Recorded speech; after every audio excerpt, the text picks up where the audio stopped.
Molim vas, pitajte Miroljuba, da li on iskreno misli da će biti obnovljena teokratija? Znam da podržava taj sistem i da se zalaže za kreaciju tog sistema, ali da li misli da će se uistinu i to dogoditi? Da ćemo proterati demokratiju iz Srbije, da će se uvesti Dušanov zakonik, da će se ubice kamenovati i tako dalje, i da će naše društvo živeti po kanonu Leke Dukađina. Ako veruje, molim vas, pitajte ga da li živimo u posljednjim vremenima i da li je blizu drugi Hristov dolazak i da date objašnjenje, molim vas. Dragi prijatelju, da li će se obnoviti teokratija u Srbiji? Ne mogu da tvrdim 100% da će se obnoviti. Ja radim na tome da se obnovi. Ono što je sigurno, na osnovu Biblije, da će se teokratija obnoviti u Izraelu. To u Bibliji piše da će se desiti i to je događaj koji je opisan sa najviše tekstova u Bibliji. Imaš na internetu jedno moje predavanje koje se zove Obraćenje Izraela.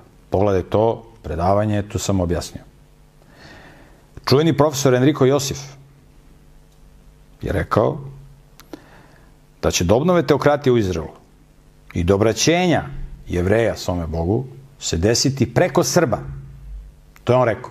To ne piše u Bibliji, ali rekao profesor Enrico Josif, iako je on citirao, to je onaj čuveni profesor, on je Jevrejin koji je živio u Srbiji, oženio Srpkinju, verovao da je Isus Mesija i tako dalje. Imao sam priliku da upoznam tog sjajnog čoveka. On me je bio pozvao, gledao neke moje emisije na televiziji i pozvao da budem njegov gost.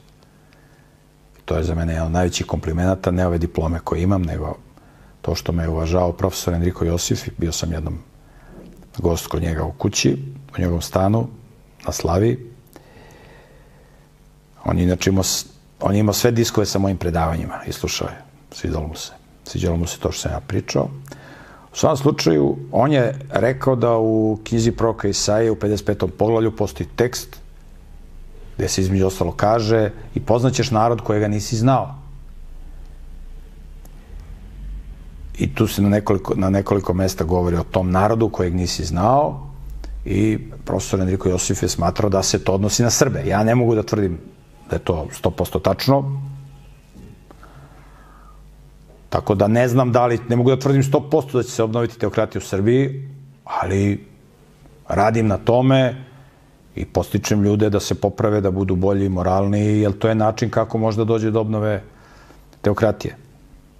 Tako da, ja znam da će se sigurno obnoviti u Izraelu, jer je to biblijsko proročanstvo, Božje volje, koje niko ne može da omete, a da će biti u Srbiji, ne znam, ali radimo na tome. Tako da, budi strpljiv, sačekaj, posmatraj šta se dešava i vidjet ćeš uskoro. Vidjet ćemo svi.